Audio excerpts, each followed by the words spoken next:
The Sandman, este cuento gótico que narra la historia del joven Nathanael y su obsesión con la figura del hombre de arena, una criatura que supuestamente arroja arena en los ojos de los niños para hacerlos dormir o, en el caso de los desobedientes, arrancarles los ojos.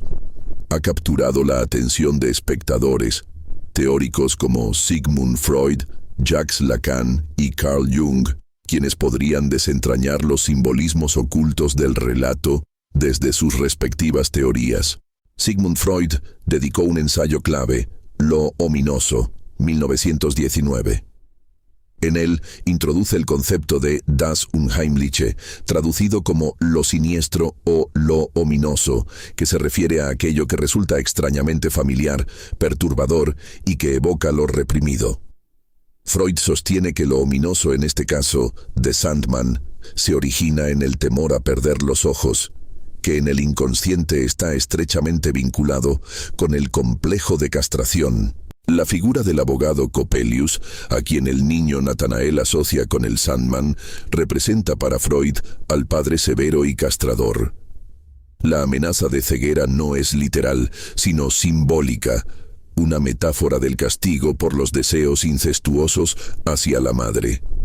Así, la angustia de Nathanael no se basa en un temor racional, sino en el retorno de deseos reprimidos y conflictos infantiles que resurgen con fuerza en la adultez. Jacques Lacan, aunque no escribió directamente sobre este cuento, retoma y amplía algunos de los conceptos freudianos.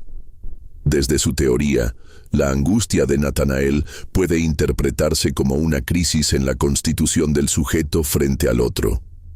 El personaje vive una fractura entre el orden simbólico, la ley, el lenguaje, la figura paterna, y el orden imaginario, las imágenes, las proyecciones de deseo, como Olimpia, la autómata que Nathanael ama creyéndola humana. Olimpia es la encarnación de una fantasía, un ser que no contradice ni demanda, que refleja sus propias ilusiones.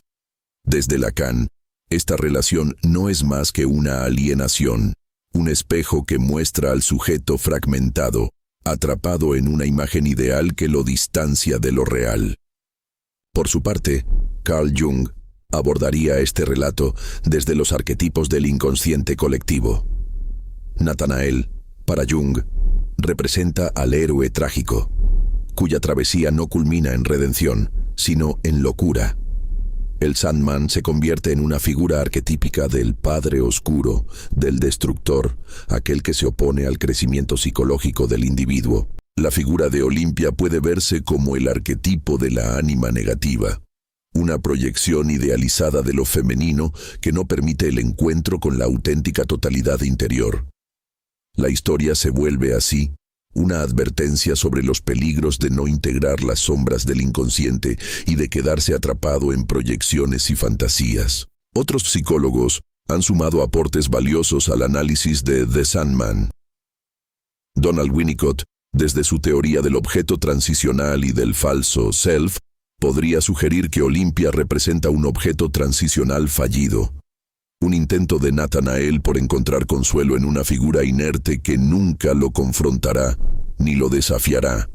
Un falso otro que refuerza su propio falso self, sostenido por mecanismos defensivos. En este sentido, la autómata se convierte en una extensión de su psique escindida, una manifestación del intento de evitar el dolor del vínculo real. Melanie Klein, enfocada en la posición esquizoparanoide de Sandman, entonces, no es solo una historia de horror, sino un retrato profundo de los conflictos del inconsciente. La angustia que emana del relato no proviene del exterior, sino del interior del protagonista, y el lector, al sumergirse en su narrativa, enfrenta sus propias sombras, miedos infantiles y deseos reprimidos. La mirada psicoanalítica permite revelar que el verdadero monstruo no es Coppelius ni el Sandman, sino la fuerza del inconsciente cuando no ha sido reconocida, elaborada e integrada. The Sandman no es solo un cuento gótico ni una historia fantástica sobre muñecas mecánicas y figuras siniestras. Es ante todo una ventana a los abismos del inconsciente humano. A través de Nathanael, Hoffman nos muestra cómo los traumas de la infancia, los temores no elaborados y los deseos reprimidos pueden permanecer latentes durante años, esperando una grieta en la estructura psíquica para emerger con fuerza destructiva. La figura del Sandman no es externa. Habita en lo profundo del ser y aparece cuando la razón ya no logra sostener el equilibrio. Desde el psicoanálisis, este relato cobra un valor revelador. Freud nos advierte sobre cómo lo reprimido retorna disfrazado de miedo o locura. Lacan nos recuerda que no hay amor sin ilusión, pero que el exceso de ilusión puede ser letal. Jung subraya la necesidad de integrar nuestras sombras, y Klein y Winnicott nos hablan del riesgo de depender de vínculos imaginarios que no toleran la frustración. Todos coinciden en el fondo en que el desconocimiento del propio mundo interno puede volverse una amenaza real. La historia de Nathanael puede leerse como un llamado a confrontar nuestros miedos en lugar de huir de ellos, a reconocer nuestras proyecciones y a buscar relaciones auténticas, no ideales inalcanzables. Nos enseña que solo integrando lo oscuro y lo luminoso de nuestra psique podemos crecer con equilibrio.